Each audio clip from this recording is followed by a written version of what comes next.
Assalamualaikum warahmatullahi wabarakatuh. Salam guru penggerak. Perkenalkan nama saya Asranuddin, salah seorang calon guru penggerak angkatan ke-9 Kabupaten Baru. Pada kesempatan kali ini saya akan menjelaskan tentang koneksi antar materi modul 1.4 budaya positif.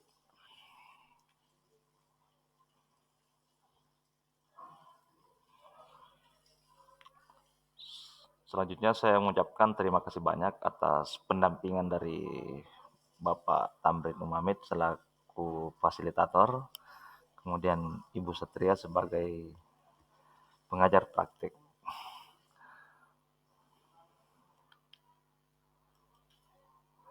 Nah, kesimpulan saya mengenai peran saya dalam menciptakan budaya positif sekolah adalah sebagai seorang guru yang baik, tentunya harus memiliki kemampuan dalam mewujudkan budaya positif sekolah. Budaya positif tersebut dapat dijalankan dengan menerapkan konsep-konsep seperti disiplin positif, memahami motivasi, perilaku manusia yang terkait dengan hukuman dan penghargaan, posisi kontrol guru, pembuatan keyakinan kelas atau sekolah, dan penerapan segitiga restitusi dalam pemecahan masalah. Nah, dalam teori disiplin positif, cara penerapan yang disiplin yang mengajarkan anak bertanggung jawab dan menumbuhkan kesadaran diri berdasarkan nilai-nilai kebajikan universal yang bersifat umum. Kemudian, lebih ke arah disiplin diri yang dapat mengontrol diri dalam bertindak atau berperilaku. Dapat membuat murid memahami dan menyadari berdasarkan motivasi intrinsik, bukan akibat paksaan, pujian, ataupun hukuman. Nah, di bagian motivasi perilaku manusia, yang mendasari manusia berperilaku itu pada dasarnya ada 3. Yang pertama, untuk menghindari ketidaknyamanan atau hukuman. Yang kedua, untuk mendapatkan imbalan atau penghargaan dari orang lain. Ketiga, untuk menjadi orang yang mereka inginkan dan menghargai diri dengan nilai-nilai yang mereka percaya. Nah, guru berperan mendorong murid dari bermotivasi eksternal hingga memiliki motivasi internal. Nah, yang kedua, guru sedapat mungkin menghindari hukuman dan pemberian penghargaan yang berlebihan agar dapat meminimalisir motivasi eksternal pada diri murid. Nah, selanjutnya pada posisi kontrol guru ada 5. Yang pertama sebagai penghukum, yang kedua pembuat rasa bersalah, yang ketiga sebagai teman, yang keempat sebagai pemantau, yang kelima sebagai manajer. Nah, sedapat mungkin guru dapat menjadi seorang manajer. Nah, ketika guru berperan sebagai manajer, guru berbuat sesuatu bersama dengan murid, mempersilahkan murid mempertanggungjawabkan perilakunya dan mendukung murid agar dapat menemukan solusi atas permasalahannya sendiri.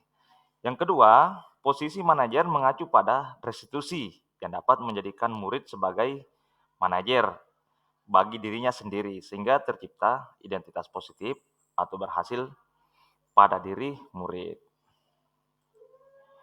Kemudian selanjutnya keyakinan sekolah atau keyakinan kelas. Nah, guru berperan dalam mewujudkan terbentuknya keyakinan sekolah atau kelas dengan adanya kesepakatan antara guru dan murid. Keyakinan sekolah atau kelas berupa pernyataan-pernyataan universal yang mudah diingat, dipahami, dan harus diterapkan di lingkungan sekolah. Segitiga restitusi dalam penyelesaian masalah. Nah, guru berperan sebagai manajer dan menggunakan segitiga restitusi dalam menyelesaikan masalah melalui 3 tahapan. Yang pertama, menstabilkan identitas. Yang kedua, validasi tindakan yang salah. Dan yang ketiga, menanyakan keyakinan. Nah, tujuannya adalah agar mendorong siswa atau murid menjadi pribadi yang mandiri dan bertanggung jawab. Nah, selanjutnya keterkaitan materi budaya positif dengan filosofi Ki Hajar Dewantara, nilai dan peran guru penggerak, serta visi guru penggerak. Yang pertama, hubungan antara filosofi Ki Hajar Dewantara dengan budaya positif. Dengan penerapan budaya positif, maka akan mempercepat terjadinya tujuan pendidikan. Sebagaimana filosofi Ki Hajar Dewantara, yakni pendidikan yang berpihak pada murid, yang bersifat menuntun tumbuhnya kodrat pada diri murid. Kemudian yang kedua, hubungan antara budaya positif dengan nilai dan peran guru penggerak. Nah, budaya positif dapat terwujud jika seorang guru memiliki nilai guru penggerak. Misalnya, berpihak pada murid, mandiri, reflektif, kolaboratif, dan inovatif. Selanjutnya, budaya positif juga dapat tercipta dengan adanya kolaborasi di antara warga sekolah. Nah, yang ketiga, hubungan antara budaya positif dengan visi guru penggerak. Nah, salah satu perubahan yang diinginkan sesuai dengan visi guru penggerak adalah terbentuknya budaya positif. Nah, untuk mewujudkan visi guru penggerak, maka dibuat prakarsa perubahan yang sesuai dengan filosofi Ki Hajar Dewantara dan profil pelajar Pancasila yang mengandung nilai-nilai positif yang bersifat universal. Nah, selanjutnya pada tahap refleksi ini ada beberapa pertanyaan-pertanyaan refleksi terkait dengan setelah selesainya modul 1.4 tentang budaya positif.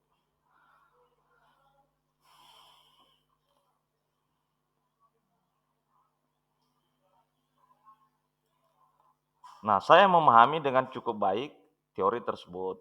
Hal yang paling menarik adalah bahwa pemberian pujian pada dasarnya merupakan juga bentuk penghukuman kepada murid, karena akan membuat murid tidak merdeka atau murid akan selalu tergantung. Nah, selanjutnya yang kedua, perubahan apa yang terjadi pada cara berpikir Anda dalam menciptakan budaya positif di kelas maupun di sekolah setelah mempelajari modul ini? Perubahan pada diri saya yang saya rasakan adalah bahwa pemberian hukuman pada murid hanya akan memberi efek sesaat, tidak akan menimbulkan kesadaran intrinsik pada diri murid, justru akan membuat murid menjadi pendendam atau bahkan akan menghancurkan kepercayaan dirinya. Pengalaman seperti apakah yang pernah Anda alami terkait penerapan konsep-konsep inti dalam modul budaya positif, baik di lingkungan kelas maupun sekolah? Salah satunya adalah pengalaman membuat kesepakatan kelas yang dilakukan mulai curah pendapat atau brainstorming, kemudian menyepakatinya. Namun, belum sampai pada tahapan nilai keyakinan kelas yang sifatnya lebih universal. Bagaimana perasaan Anda ketika mengalami hal tersebut? Saya merasa menjadi seorang guru yang demokratis karena mempertimbangkan masukan atau gagasan siswa dan merasa lebih dekat dengan siswa sehingga memudahkan saya dalam proses interaksi di dalam kelas. Menurut Anda, terkait pengalaman dan penerapan konsep-konsep tersebut, hal apa saja yang sudah baik, adakah yang perlu diperbaiki? Saya menganggap hal tersebut baik, namun perlu ditingkatkan lagi hingga menjadi kesepakatan dalam bentuk keyakinan kelas yang menjadi nilai yang bersifat lebih universal. Selanjutnya, sebelum mempelajari modul ini, ketika berinteraksi dengan murid berdasarkan 5 posisi kontrol, posisi manakah yang paling sering Anda pakai, dan bagaimana perasaan Anda pada saat itu? Setelah mempelajari modul ini, posisi apa yang Anda pakai, dan bagaimana perasaan Anda sekarang? Apa perbedaannya? Sebelum saya mempelajari modul ini, posisi kontrol yang biasa saya pakai adalah penghukum dan teman. Perasaan saya pada saat itu terkadang merasa bersalah pada siswa yang telah saya hukum. Terkadang siswa menjauh dari saya. Namun, setelah mempelajari modul ini, saya menerapkan posisi sebagai manajer.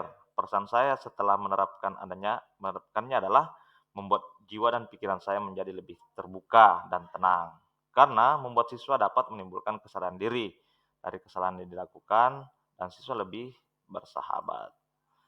Sebelum mempelajari modul ini, pernahkah Anda menerapkan sekitar restitusi ketika menghadapi permasalahan murid Anda? Jika iya, tahapan mana yang Anda praktekkan dan bagaimana Anda mempraktekannya? Sebelumnya, saya pernah menerapkan metode segitiga restitusi, namun belum lengkap. Saya hanya langsung menanyakan validasi tindakan yang salah, menanyakan alasan kenapa melakukan perbuatan itu, kemudian langsung menawarkan solusi dari saya tanpa melakukan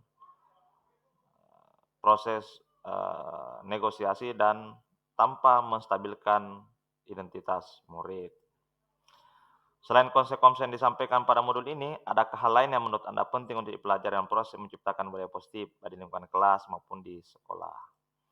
Menurut saya, penting juga untuk mempelajari beragam kebudayaan, baik lokal maupun global, karena akan menimbulkan kesadaran pada diri tentang betapa berharganya budayanya yang akan dia gunakan untuk berinteraksi dalam pergaulan global yang multikultur, sehingga murid tidak tercerabut dari akar budayanya dalam pergaulan internasional atau pergaulan global. Oke, demikian presentasi saya pada kesempatan kali ini. Terima kasih. Salam Guru Bergerak Indonesia Berubah. Billahi taufiq wal hidayah. Wassalamualaikum warahmatullahi wabarakatuh.